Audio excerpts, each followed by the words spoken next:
The audio industry's absolute favourite logical fallacy is appeal to authority, more specifically what I call the appeal to Grammy fallacy. If someone worked on a famous record or has a long list of credits, then whatever they say is treated as truth by default, and people don't question it or analyse the claim, they just absorb it because it came from an authority figure in the audio industry. So let's take one of the most famous mastering engineers of all time, who works at one of the most prestigious mastering studios in the world, who has one of the longest careers in the whole industry, who's literally mastered Asia and Thriller, and not only Michael Jackson and Steely Dan, but also The Doors and Fleetwood Mac and Stevie Wonder and Rod Stewart and Janis Jackson and Quincy Jones and Earth, Wind and Fire and Joe Satriani and Steve Vai and Red Hot Chili Peppers and Prince and Dr. Dre. Like, who dare contradict the great, legendary Bernie Grundman?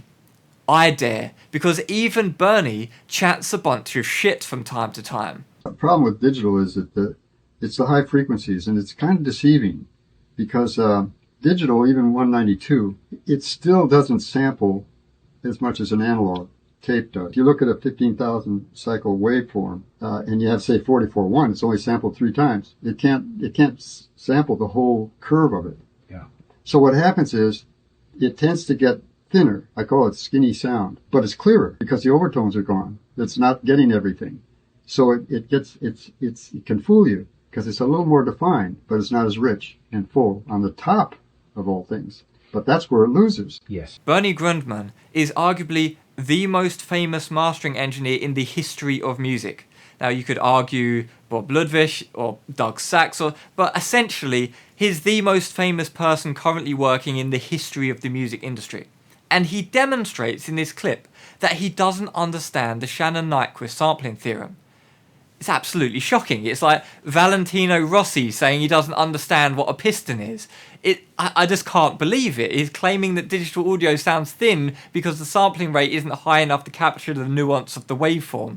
But, like, if he just studied what a reconstructive filter was and that you only need 2 sample points to faithfully reproduce a sine wave at that frequency, which is the upper limit of the audible range of hearing, he would know that what he said was complete tripe. And this isn't just some kind of controversial opinion. This isn't some kind of philosophical disagreement. This is a demonstration that at a basic noob level, he doesn't understand the mechanics of digital audio.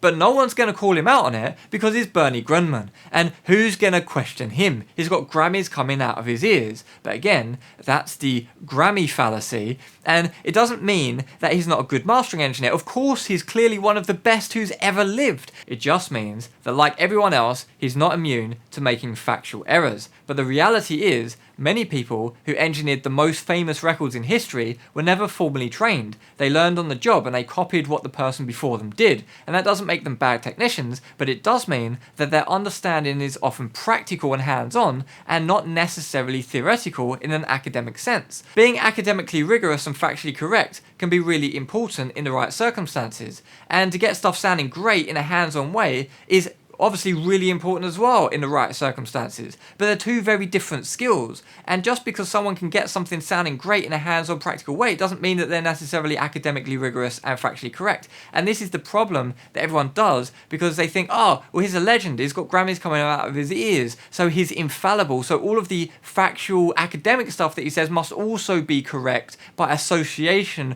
with his skills as a practical hands-on guy in the music industry. And that's obviously a mistake. So though I'm sure this isn't entirely unique to the audio industry, it has become a problem because nobody seems to have the guts to call out famous people for their factual errors. So this stuff goes totally unchecked. And then what you end up with, famous people who make great sounding records while simultaneously holding incorrect beliefs about why those records sound the way they do, and then when those beliefs get passed on as teaching, they start to confuse people because they don't really make sense. And of course this just has the effect that audio feels mystical and vague and unknowable, when in fact it's a very well understood science.